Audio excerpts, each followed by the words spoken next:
17th, 2020. And I am joined by Carlos Ponce, who's in Cuernavaca, Mexico. Hi, Carlos. Welcome back. Thank you. And Kim Lantis in Hermosillo, Mexico. Hi, Kim. How are you? Hello. I'm fine, thank you. Excellent. And of course, the reason we do this show is because of our guests. And today we have Richard Hanbury, who's the founder of Sana.io. Hi, Richard. Welcome to DojoLIVE. Hi there. Excellent. So we have an interesting topic today. We're talking about audiovisual neuromodulation for at-home pain and mental health relief. This is going to be an interesting topic of technology that is available right now. But before we get into that, let's get to know you a little bit, Richard. Would you please tell the audience a little bit about yourself? Certainly, yeah. So I had a wheelchair. I had an accident in the Yemen in 1992 that put me in the wheelchair. I had a choice of a head-on collision next to a petrol truck or to go off a bridge, and that resulted in a spinal cord injury, a traumatic brain injury, and an aortic tear, and then all of that resulted in a nerve damage pain problem that I had to fix my own problem, which was the beginning of the 28-year journey to where we are today. Wow. Okay. You definitely know how to keep people interested and intrigued. So I'm curious to get to know a little bit about your company. Tell us about your business, Sana.io. First of all, how did you come up with the name, and what do you guys do? Well, yeah. So the name comes from a couple of things. First of all, it's Sana'a is the capital of Yemen, which is where I was when I had the accident that started all of this. In Arabic. Oh, it also means something in Spanish as well. Oh yeah, it does. Yeah, exactly. Mm-hmm. And in Arabic it means the name Sana'a actually means radiance or brightness, and seeing we're a light-based technology, that works. And in Latin it means healthy. And then, as Kim was about to point out, I think in Spanish, Sana means healthy. Oh, sorry, it means have health, be healthy. Yeah, like to heal. Very great. Super fitting. I picked up on that right away. It means the same thing in Italian, but it's a female version of sane, sana, when someone is sana or in good shape or mentally speaking. So great. All right, let's go right into it today because we have an interesting topic, and obviously this 28-year journey, you have a lot to share, and we want to hear all about it. Kim, please introduce the show today. Sure. Thank you, Tulio, and thank you for being here, Richard. So today's topic, audiovisual neuromodulation for at-home pain and mental health relief. More specifically, meeting the increasing demands for non-drug pain and mental health treatments for at-home patient populations. Now, I guess the genesis of your product and what you do, Richard, is a very personal one, right? This started with you, I'm guessing, and your own needs to have to deal with your own physical and mental pain. And then you, I'm assuming, transition this into business opportunity. So why don't we go to there's so many talking points from this, but I would first like to talk about your own personal story of what you were experiencing and how that led to the ideation of what it is you do today. Yeah, certainly. So in hospital, I was, first of all, clinically dead for 8 minutes, came back from that, into a coma, came out of that. And then they told me I had a 5-year life expectancy because of the degree of nerve damage pain. They put me through the standard of care, which really hasn't changed much in 28 years. Opioids, gabapentin, other drugs, implantable devices, external devices. And when all of that is done, they teach meditation.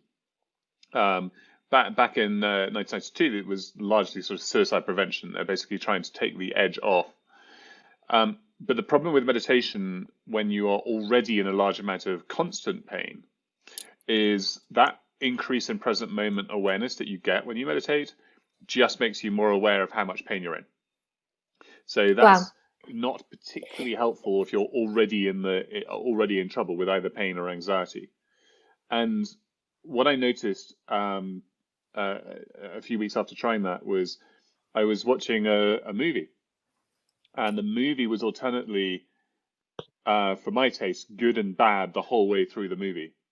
and it was putting me in and out of what we would now call a flow state. And at the end of the movie, I thought, holy crap, that changed my pain levels more than morphine. And then the next thought was, oh, and the bits of the film that made me feel less pain made me feel like I used to when I was skiing.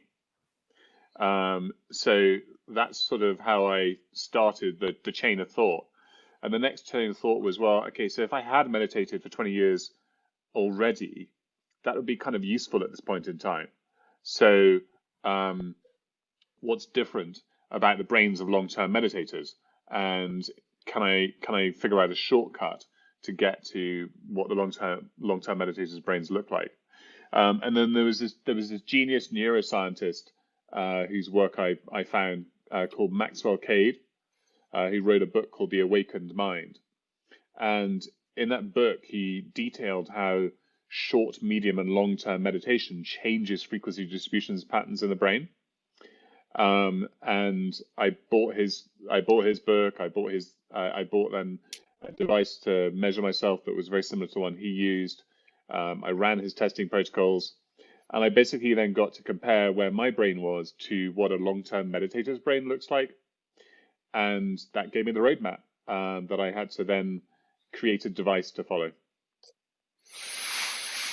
I have to say, Richard, this is personally very interesting to me. 2 days ago, 25 years, 2 days ago, I almost lost my life. I was in a bad car wreck that the airbag saved my life. But the damage that happened was permanent, and I've lived with pain ever since, every day. And I've looked at so many different options, alternative options to traditional medicine, and I have found quite a few different alternatives to managing that pain over the years. And I've used even solfeggio frequencies and things of that sort that trigger a blissful state of mind. So I'm curious to learn how this works. You know, how does this technology, how could it help someone like myself? And I'm speaking on behalf of millions of people who probably live with pain every day. You know, one of the mantras you learn to adopt when you're in pain is, pain means I'm alive, but the reality is you're still in pain. So tell us, please, I'm curious to learn, on behalf of everybody who's suffering and in pain every day, how does this work? May I interject 1 second? I apologize for interruption, but I feel like we're missing an important piece before we get to the how that it works, and that's the why. So we have long-term pain, and for those of us like me who fortunately have never had to experience chronic pain, you mentioned an estimated 5-year survival after your accident. No, it's my assumption that that's related just to the sheer fact that you have to live that way and an element of giving up. Am I right in that sense? Like, why is there the trajectory? The giving up quotient, had I believed that I had to live with that pain, would not have been 5 years. It would have been a few months post-hospital. No, it's purely that if you're in permanent fight-flight, then your body just literally can't repair anything. So with spinally injured, you had people like Christopher Reeve, who's a neck break. And people with those kind of higher breaks, it tends to be split between lungs giving up and pressure injuries that eventually kill you. And his pain levels killed him in just under 6 years. With lower break injuries like mine, it's pressure injuries that are the largest cause. So essentially, your body can't fix anything, because it's diverting resources to your muscle groups to prepare you to fight, to run away. And pain